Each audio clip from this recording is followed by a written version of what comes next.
औरत है, और दुनिया का कोई भी नेक से नेक मर्द हो, दुनिया की कोई नेक से नेक औरत हो, अगर तन्हाई में दोनों मिलते हैं, मेरे प्यारे रसूल का फरमान है, ला यखलुवन्ना रजुलुन बिइम्रातिन इल्ला वसालिसुहुमा शैतान। जब कोई गैर मर्द किसी गैर औरत के साथ मिलता है तो तीसरा शैतान होता है।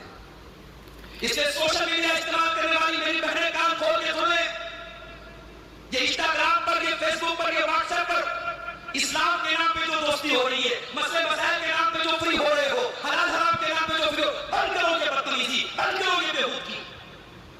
नहीं साहब, वो तो मेरी दीनी बहन है, वो तो मेरा इस्लामी भाई है, हम लोग तो बस मसले मसाइल की बात करते हैं। मेरे नबी की ये हदीस हमेशा याद रखो, जब कोई मर्द और कोई औरत अकेले होते हैं, तीसरा शैतान होता है। सोशल मीडिया पर भी आप अकेले हैं, व्हाट्सएप पर भी आप अकेले हैं, फेसबुक पर भी आप अकेले हैं, इंस्टाग्राम पर भी आप अकेले हैं। जहां आपको प्राइवेसी मिल रही है, आप चैटिंग करेंगे, आप बातें करेंगे, फितना पैदा हो। इसलिए मेरी बहनों, आप दुनिया की वो कीमती दौलत है जिसे इस्लाम ने पर्दे में रहने का दिया है। और आखिरी बात घरों में मैंने ये भी देखा, इस मोहल्ले के लोगों से तो बहुत पर्दा हो रहा है, गांव के लोगों से तो बड़ा पर्दा हो रहा है, लेकिन घर के अंदर देवर भाभी में कोई पर्दा नहीं है, कजिन्स में कोई पर्दा नहीं है। खाला के लड़के, चाचा के लड़के, मामा के लड़के, ताया के लड़के घर में आ रहे, जवान बेटी है, उठ रहे, बैठ रहे, हंसी मजाक हो रहा है और हमें कोई प्रॉब्लम नहीं। साहब, ये सब तो आपस में कजिन है, कजिन्स भी एक दूसरे के लिए गैर महरम है। जीजा अपनी भाभी के लिए, जीजा अपनी साली के लिए गैर महरम है, देवर अपनी भाभी के लिए गैर महरम है। तो ये जो रिश्तेदारियों में जो महरम गैर महरम का फर्क नहीं है, इसने भी हालात बहुत खराब किए हुए हैं।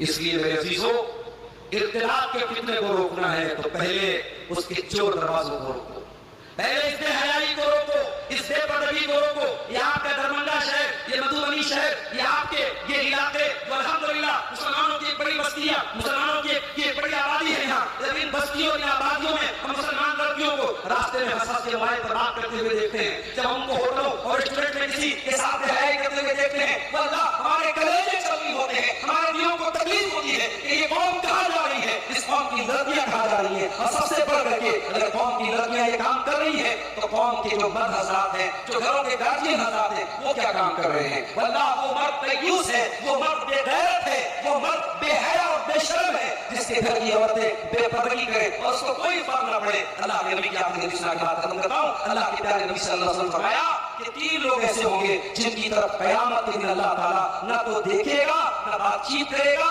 न बात को साफ करेगा। नंबर 1 आपको लिवालिदैहि, अपने माँ बाप को सताने वाला। नंबर 2 अलमरअतुल मुतरज्जिया, मर्दों की कॉपी करने वाली औरत। और नंबर 3 दय्यूस अल्लज़ी युक़िरु फी अहली अल-ख़ुबुस, वो दय्यूस और बेगैरत इंसान जिसके घर में बेगैरती और बेपर्दगी हो रही हो और उसको कोई फर्क न पड़ रहा हो। इसलिए मेरे अजीजों, इस बेपर्दगी को रोको, इस बेहयाई को रोको, अपनी बच्चियों को तालीम दो। मैं हायर एजुकेशन देने से मना नहीं करता, मगर हाँ, माहौल बहुत खराब है। आपकी बेटियों को दीन से डिस्ट्रैक्ट करने के लिए, दूर करने के लिए हजारों चीजें मौजूद हैं। आप कभी अकेले में बैठ के और को मेरी बच्ची को दीन सिखाने वाला कौन है? आज हमारी मस्जिदों में औरतों का इंतजाम आमतौर से नहीं है, जुमा के खुतबे में आमतौर से औरतें नहीं जाती हैं, जलसे साल में कभी एक बार औरतों का इंतजाम हुआ वरना वो भी नहीं होता।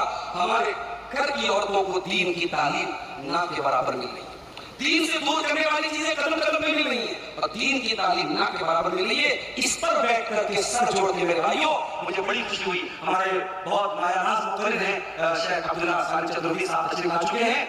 आज मुख्तलिफ मसालिक के उलमा स्टेज पर बैठे हैं। मैं सबको ये मैसेज देना चाहता हूँ, सारे मसालिक के उलमा बैठ करके इस बात पर सर जोड़ के बैठे कि हमें अपनी कौम की औरतों को कैसे दीन से जोड़ना है। आज मुस्लिम पर्सनल लॉ बोर्ड की तरफ से भी ये बयान आया है कि खवातीन के लिए पर्दे के साथ मस्जिदों में भी इंतजाम होना चाहिए, खवातीन के लिए दीनी प्रोग्राम भी होना चाहिए, खवातीन को दीन से जोड़ने के रास्ते निकलने चाहिए।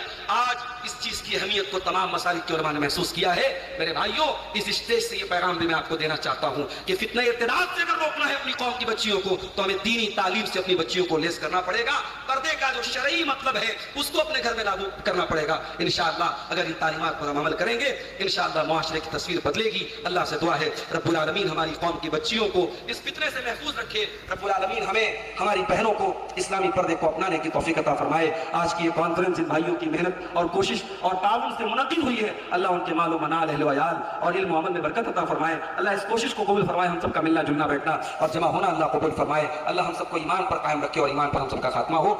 आमीन।